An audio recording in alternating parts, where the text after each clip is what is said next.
Welcome back students to another session of chapter 8 motion. In the last lecture we studied graphical representation of motion and we studied the uses of distance versus time graph and velocity versus time graph. Let us recall the uses. First of all, distance versus time graph. It is used to determine the type of motion of the body. Second one, it is used to locate the position of the body at any interval of time, and it is used to find the speed of moving body, and you know how to find it, yes, with the help of the slope. Now the uses of velocity versus time graph. It is used to determine the type of motion of the body. It is used to find the acceleration of the body with the help of the slope. And third one is that it is used to find the distance traveled by the body with the help of calculating the area covered by the graph. Now in this lecture we are going to see some of the questions related to this topic. So students, let us see question 6 of your exercise. Figure 8.11 shows distance versus time graph of three objects A, B and C. Study the graph and answer the following questions. So with the help of this graph we have to answer the questions given along with it. Students, this is magnified form of the graph given to you in the question so that you can understand this question properly. Now here we have to answer the questions given to us, but without the help of graph you won't be able to understand it. So I'll read the question one by one and I'll explain the answer of it. First question, which of the three is traveling the fastest? Now here you can see that A, B and C, all the three has covered the same distance, but the time taken by B is less than A and C. So B is traveling fastest. Next question, are all the three ever at the same point on the road? Now here, if in the graph all the three lines intersect each other at a particular point, then we can say that all the three are meeting. But here you can see that all the three are not intersecting each other at one single particular point. So they do not meet each other at any point. Third question, how far has C traveled when B passes A?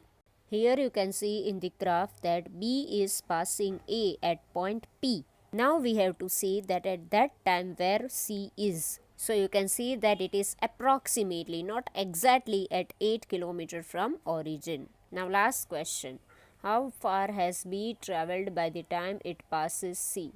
Here you can see that B is passing C at point Q. At that time you can see that on y-axis it is approximately 5.5 km. So by the time B passes C, it has travelled approximately 5.5 km. So students, these are the questions and their answers which we discussed. Next question, question number 8. The speed versus time graph of a car is shown in the figure. Find how far does a car travel in the first 4 seconds. Shade the area on the graph that represents the distance travelled by the car during this period. Second one, which part of the graph represents uniform motion of the car? First question is, how far does the car travel in first 4 seconds? We have to shade the area on the graph and you can see the shaded portion in the graph. Here it is not exactly representing a right angled triangle, but for our calculation we'll consider it as a right angled triangle. So the formula for area of right angled triangle is half into base into height. Here base is 4 and height is approximately 6. It is not exactly 6, it is approximately 6. So half into 4 into 6, that is equal to 12 meter. So distance travelled in 4 seconds is approximately 12 meter. Next is, which part of the graph represents uniform motion? Now here in the graph on the time axis you can see that this point is representing 5 and this point is representing 5.5, and in the curve you can see that after this 5.5 it is a straight line which is representing uniform motion. So after 5.5 second it is representing uniform motion. Next question. A driver of a car traveling at 52 km per hour applies the brakes and accelerates uniformly in opposite direction. The car stops in 5 seconds. Another driver going at 3 km per hour in another car applies his brakes slowly and stops in 10 seconds. On the same graph paper, plot speed versus time graph of both the cars. Which of the two cars traveled farther after the brakes were applied? So here finally both the cars are coming to rest, and we need to find that which car has travelled farther before coming to rest. So, we will find the initial velocity of first driver, which is 52 km per hour. You know how to convert it into meter per second, that is multiply by 5 by 18. So, it is 14.44 meter per second, and second driver was going at a speed of 3 km per hour. So, it will be 3 into 5 by 18, that is equal to 0.833 meter per second. Now, students, you know that while plotting the graph, the gap between the two boxes on the graph should be same. This you have to keep in mind. So, on time axis, the values are taken as 0, 5, 10, 15, 20, etc. That is a gap of 5, and on y axis it is taken as 0, 2, 4, 6, 8, etc. That is a gap of 2. Now let us plot the points for first driver. His initial velocity was 14.44. So at time t is equal to 0, we have to take 14.44 on y axis, and after 5 seconds car is coming to rest. Velocity is becoming 0. So, we have to take 0 at 5 on x axis. And here you can see that it is representing a right angled triangle. So, distance covered by first driver is equal to area of right angle, that is half into base into height, that is equal to half into 14.44 into 5, that is equal to 36.1 meter. Now for the second driver, initial speed was 0.88. So when time t is equal to 0, speed is 0.88, and it is coming to rest after 10 seconds. So when time t is equal to 10 seconds, speed is 0. So here also a right angle triangle is formed.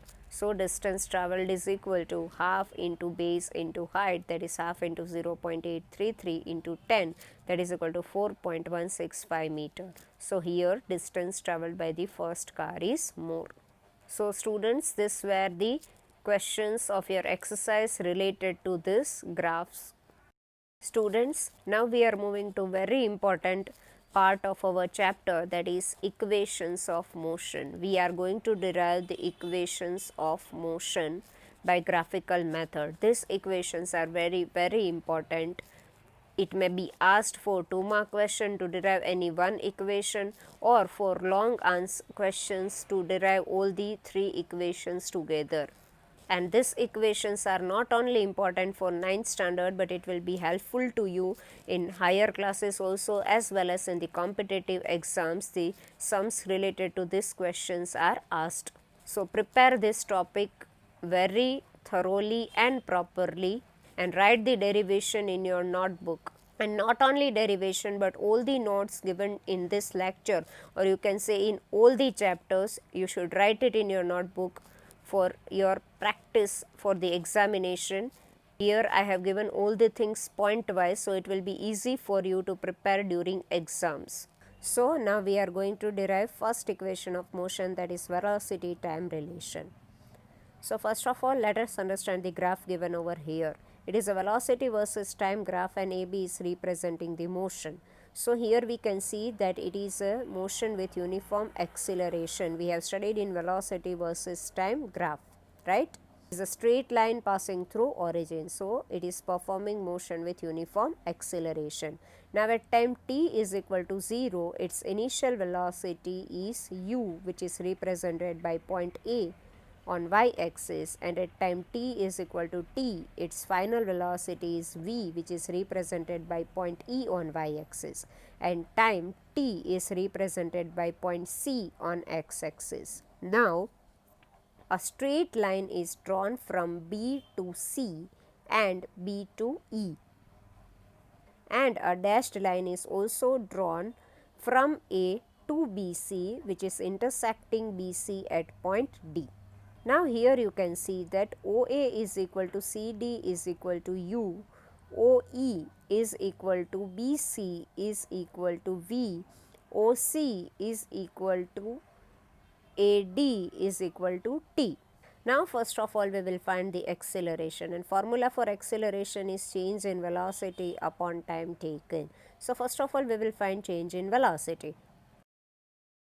Now initially at time t is equal to 0 it was having velocity u, and at time t is equal to t it was having velocity v. So change in velocity is v minus u, and if we see the graph it is represented by AE or BD. So if we find BD we will get change in velocity. So from the graph you can see that BD can be obtained as BC minus CD. If you subtract CD from BC you will get BD. So BD is equal to BC minus CD.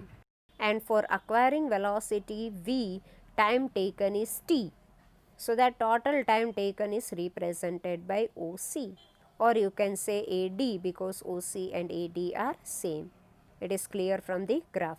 Now if you see the graph you can see that BC is equal to V and CD is equal to U. So BD is equal to BC minus CD, that is equal to V minus U. So A is equal to change in velocity upon time, that is BD by OC or BD by AD. But what is OC? It is equal to T, right?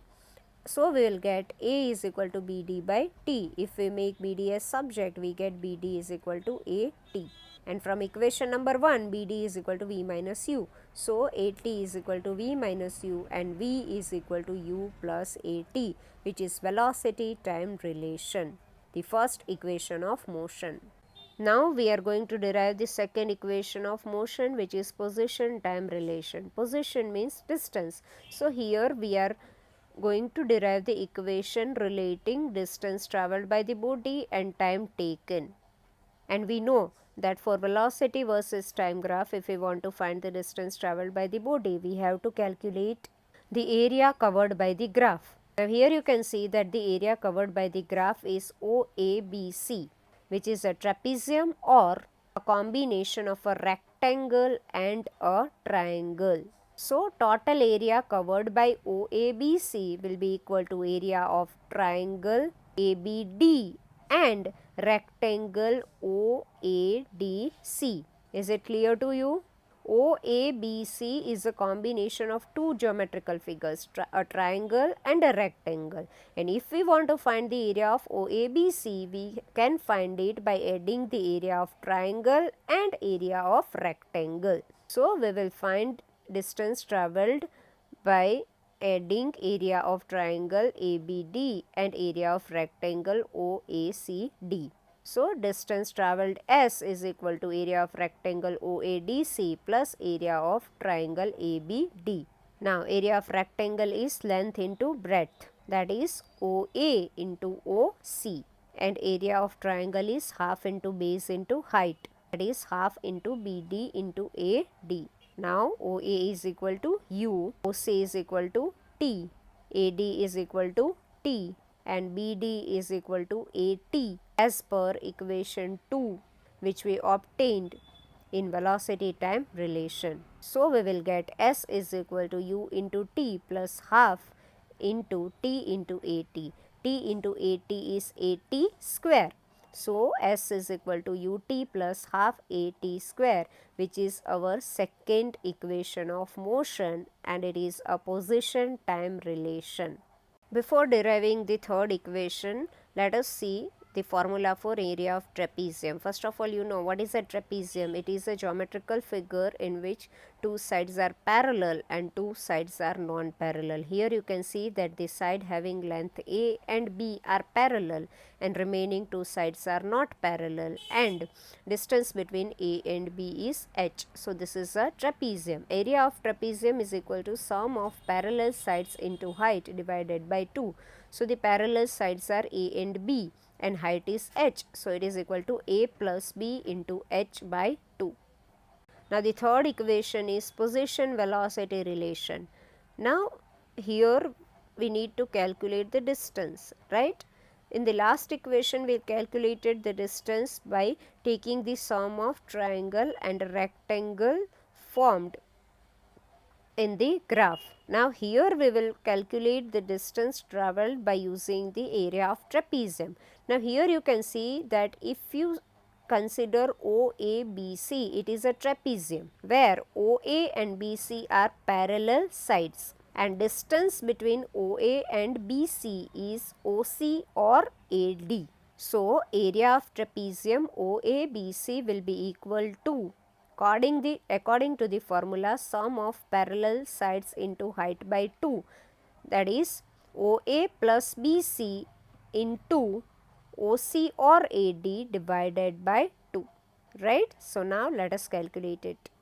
So S is equal to OA plus BC into OC by 2. We know that OA is equal to U, BC is equal to V, and OC is equal to T. So on substituting we will get S is equal to U plus V into T by 2.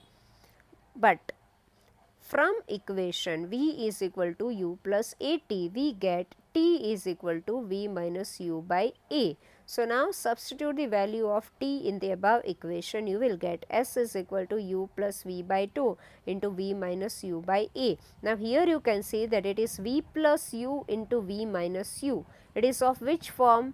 A minus B into A plus B. And what is A minus B into A plus B? A square minus B square. So here V minus U into V plus U is equal to V square minus U square. So we will get S is equal to V square minus U square upon 2A. So we get V square minus U square is equal to 2AS, which is our third equation of motion, and it is position velocity relation. So students, the three equations of motion are V is equal to U plus AT, S is equal to UT plus half AT square, and 2AS is equal to V square minus U square. For the first time you may find this derivation difficult, but I am sure that when you will practice it 4 to 5 times, it will be very easy for you to derive these equations. So practice it at least 4 to 5 times. With this we end our lecture. In the next lecture we will continue with the numericals related to these equations. And again I am repeating it, students, these equations are very important. You should by heart all these three equations because they will be helpful to you in solving numericals.